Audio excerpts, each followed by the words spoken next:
இப்போது புதிய அறிமுகம் ஆச்சி ஹோட்டல் சாம்பார் 50 கிராம் ரூபாய் 20 மட்டுமே.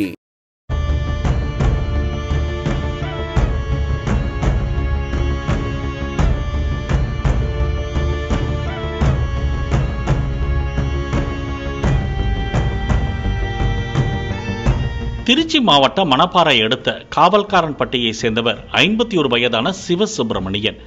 இவர் வீடுகளுக்கு சிலிண்டர் விநியோகம் செய்யும் வேலை பார்த்து வந்துள்ளார். சிவசுப்பிரமணியனுக்கு திருமணமாகி மனைவி மற்றும் 3 பெண் பிள்ளைகள் உள்ளனர்.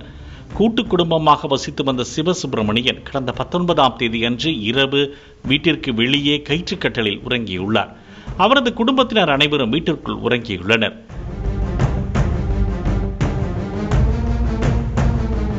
இந்நிலையில் மறுநாள் காலையில் குடும்பத்தினர் வீட்டிற்கு வெளியே வந்து பார்த்தபோது சிவசுப்பிரமணியன் முகத்தில் கொடூரமாக தாக்கப்பட்டு ரத்தம் உறைந்த நிலையில் சடலமாக கிடந்துள்ளார்.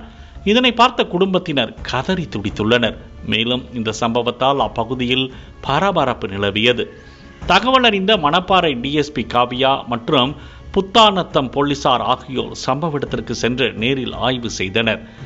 தடயவியல் துறை அதிகாரிகள் வரவழைக்கப்பட்டு தடயங்களை சேகரித்தும் மோப்ப நாய்களை வரவழைத்து தேடுதல் வேட்டையிலும் போலீசார் தீவிரமாக இறங்கினர். பின்னர் சடலத்தை கைப்பற்றிய போலீசார் பிரேத பரிசோதனைக்காக ஆம்புலன்ஸ் மூலம் அரசு மருத்துவமனைக்கு அனுப்பி வைத்தனர்.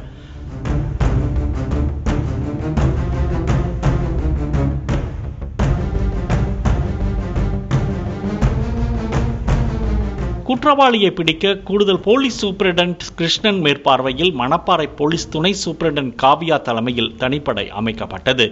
மேலும் அப்பகுதியில் இருந்த சிசிடிவி காட்சிகளை போலீசார் அலசி ஆராய்ந்த போது நள்ளிரவில் ஒரு இளைஞன் முகத்தை மறைத்தபடி கையில் இரும்பு ராடுடன் சென்றது தெரிய வந்தது.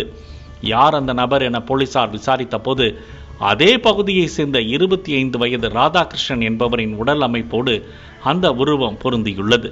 பின்னர் ராதாகிருஷ்ணன் வீட்டிற்கு சென்ற போது அவர் வீட்டில் இல்லாமல் தலைமறைவானதும் போலீசாருக்கு சந்தேகத்தை ஏற்படுத்தியுள்ளது. ராதாகிருஷ்ணனின் மொபைல் சிக்னலை வைத்து போலீசார் தேடுதல் வேட்டையில் இறங்கிய போது அவர் பெங்களூருவில் இருப்பது தெரிய வந்தது. உடனே தனிப்படை போலீசார் பெங்களூருவிற்கு சென்று ராதாகிருஷ்ணனை மடக்கி பிடித்ததாக கூறப்படுகிறது.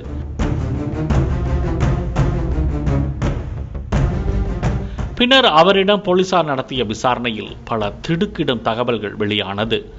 ராதாகிருஷ்ணன் அதே பகுதியை சேர்ந்த 15 வயது சிறுமி ஒருவரிடம் இன்ஸ்டாகிராம் மூலம் பேசி அறிமுகமாகியுள்ளார். பின்னர் நாளடைவில் அவர் அந்த சிறுமியை காதலித்து வந்ததாக கூறப்படுகிறது.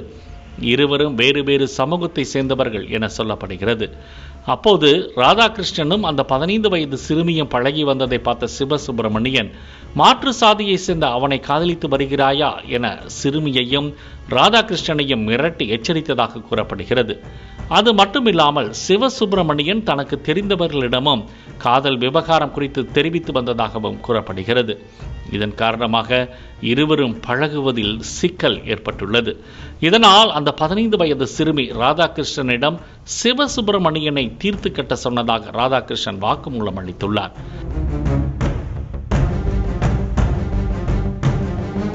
பின்னர் ராதாகிருஷ்ணன் தனது தம்பி 20 வயது சேரன், அவரது நண்பன் 19 வயது சிவநேச செல்வன் ஆகியோரிடம் இது குறித்து தெரிவித்துள்ளார். சம்பவத்தன்று இரவு இரும்பு கம்பியுடன் சென்று கட்டலில் படுத்திருந்த சிவசுப்பிரமணியனை கொடூரமாக தாக்கி கொலை செய்துள்ளார். அங்கிருந்து தப்பித்து சென்ற போது சிசிடிவியில் சிக்கியுள்ளார். பின்னர் சேரன் மற்றும் சிவநேச செல்வன் இருவரும் ராதாகிருஷ்ணனை பைக்கில் ஏற்றிச் சென்றுள்ளனர். அதனைத் தொடர்ந்து ராதாகிருஷ்ணன் நள்ளிரவில் பெங்களூருவிற்கு தப்பித்து சென்றது தெரிய வந்தது.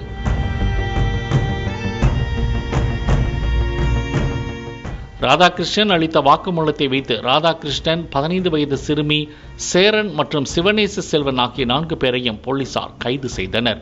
இந்த வழக்கில் விரைந்து செயல்பட்டு குற்றவாளிகளை கைது செய்த தனிப்படை போலீசாரை திருச்சி மாவட்ட போலீஸ் சூப்பரிண்டென்ட் செல்வநாகரத்தினம் பாராட்டினார். பாலிமர் செய்திகளுக்காக மணப்பாறை செய்தியாளர் வெங்கடேசன்.